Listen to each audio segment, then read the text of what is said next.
রাজধানীর new market থেকে samurai সহ বিপুল পরিমাণ ধারালো অস্ত্র জব্দ করেছে সেনাবাহিনী।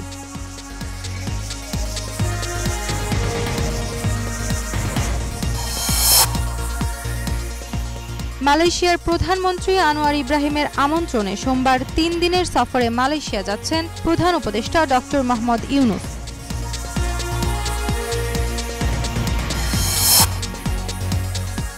বিএনপির চিকিৎসক সংগঠন ডক্টরস অ্যাসোসিয়েশন অব বাংলাদেশ ড্যাব কাউন্সিলে হারুন শাকিল পূর্ণ প্যানেলের নিরঙ্কুশ বিজয় হয়েছে।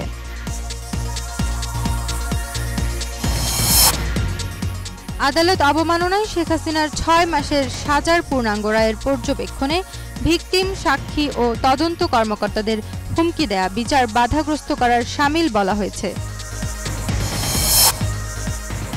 অন্তর্বর্তী সরকারের ৮ উপদেষ্টার বিরুদ্ধে অবসরপ্রাপ্ত সচিব এবিএম আব্দুস সাত্তারের অভিযোগ প্রত্যাখ্যান করে তাকে প্রমাণাদি জমা দেওয়ার আহ্বান জানিয়েছে সরকার। অন্তর্বর্তী সরকারের উপদেষ্টাদের সততার ওপর পূর্ণ আস্থা প্রকাশ করেছেন বিএনপির মহাসচিব মির্জা ফখরুল ইসলাম আলমগীর।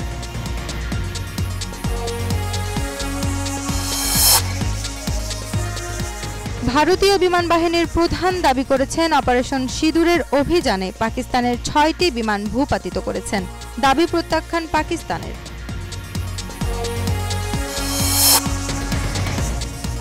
লন্ডনে গাজা গণহত্যার প্রতিবাদে অনুষ্ঠিত এক বিক্ষোভ থেকে ৩৬৫ জনকে গ্রেফতার করেছে পুলিশ।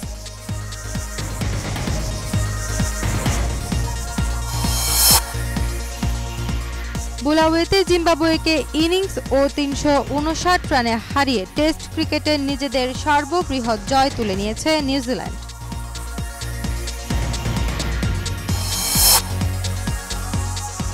জিম্বাবুয়েতে ত্রিদেশীয় সিরিজের ফাইনালে আজ বাংলাদেশ ও দক্ষিণ আফ্রিকা অনূর্ধ্ব ১৯ দল মুখোমুখি হবে।